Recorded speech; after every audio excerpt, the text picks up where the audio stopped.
ଆସନ୍ତୁ ଆଜି ବନେଇବା ଭେଣ୍ଡିର ଗୋଟିଏ ବହୁତ ବଢ଼ିଆ କୁରକୁରିଆ ରେସିପି। ନମସ୍କାର, ମୁଁ କୃଷ୍ଣା। କିଆନା ଆର୍ଟ ଚ୍ୟାନେଲରେ ମୁଁ ଆପଣଙ୍କୁ ସ୍ୱାଗତ କରୁଛି। ଆଶା କରୁଛି ଆଜି ଏ ଭିଡ଼ିଓଟି ଆପଣଙ୍କୁ ଭଲ ଲାଗିବ।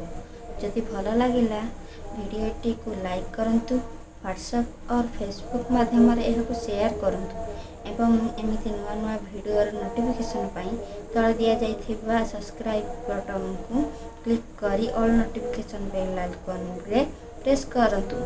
ଏବେ ଚାଲନ୍ତୁ ଦେଖିବା ଆଜିର ରେସିପି। ଏଠି ମୁଁ 2ଟି ଲଙ୍କାକୁ ଛୋଟ ଛୋଟ କରି କାଟି ରଖିଛି। ଅଳ୍ପ ରସୁଣ, କ୍ୟାପ୍ସିକମ୍, ପିଆଜ, ଅଳ୍ପ ଭେଣ୍ଡିକୁ ଛୋଟ ଛୋଟ ସାଇଜରେ କାଟିକି ସେଥିରେ ଅଳ୍ପ ମଇଦା,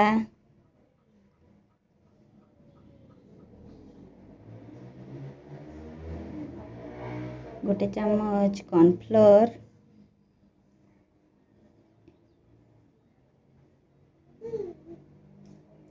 ସ୍ୱାଦ ଅନୁସାରେ ଲୁଣ,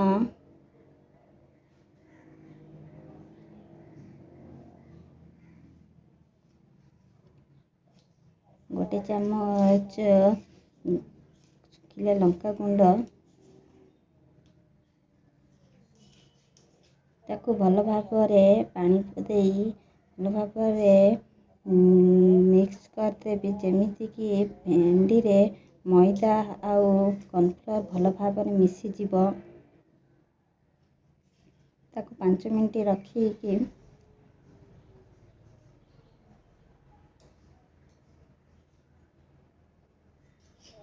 ତେଲ ଗରମ କରି ରଖିଥିବା ଭେଣ୍ଡିକୁ ଛାଣିଦେବା ଭଲ ଭାବରେ। ତାକୁ ଗୋଟେ ପ୍ଲେଟ୍ରେ ବାହାର କରିଦେବା। Tomato sauce, soya sauce, red chilli sauce, green chilli sauce, ପ୍ୟାନ୍ରେ ତେଲ ଗରମ କରିଦେବା, ଯେମିତି ଭଲ ଭାବରେ ତେଲ ଗରମ ହୋଇଯିବ।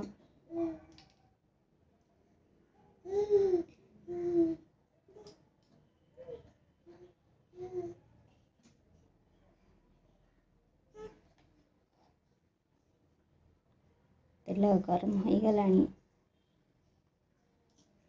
ସେଥିରେ କାଟିକରି ରଖିଥିବା ରସୁଣ ପକାଇ ଭଲ ଭାବରେ ଘାଣ୍ଟି ଦେବା, ଯେମିତି ବ୍ରାଉନ୍ କଲର୍ ହେଲା ପର୍ଯ୍ୟନ୍ତ ତାକୁ ଆମେ ସେପଟ କରିବା।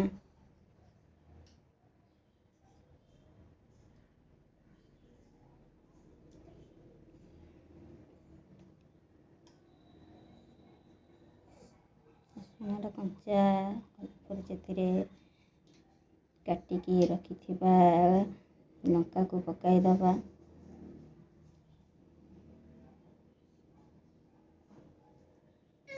ପିଆଜ କାଟିକରି ରଖିଥିବା ତାକୁ ବି ପକାଇଦେବା।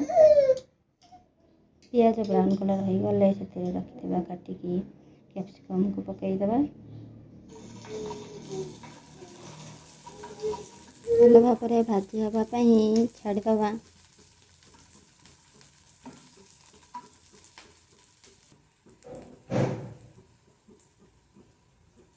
ଭାଜି ସାରିଲା ପରେ ସେଥିରେ tomato sauce,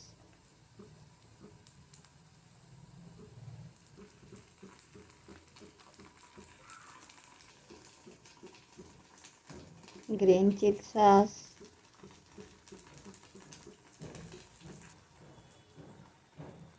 red chilli sauce,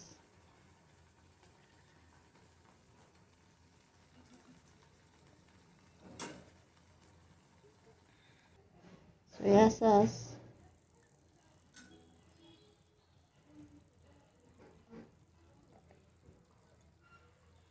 ପକାଇ ଭଲ ଭାବରେ ମିକ୍ସ କରିଦେବା।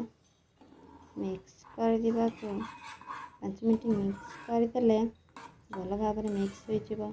ସେଥିରେ ଅଳ୍ପ ଲୁଣ,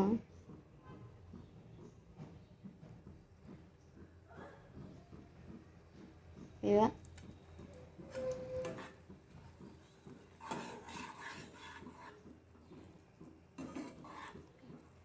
ଛାଣିକରି ରଖିଥିବା ଭେଣ୍ଡିକୁ ସେଥିରେ ପକାଇ ଭଲ ଭାବରେ ମିକ୍ସ କରିଦେବା। ଭଲ ଭାବରେ ମିକ୍ସ ହୋଇଗଲେ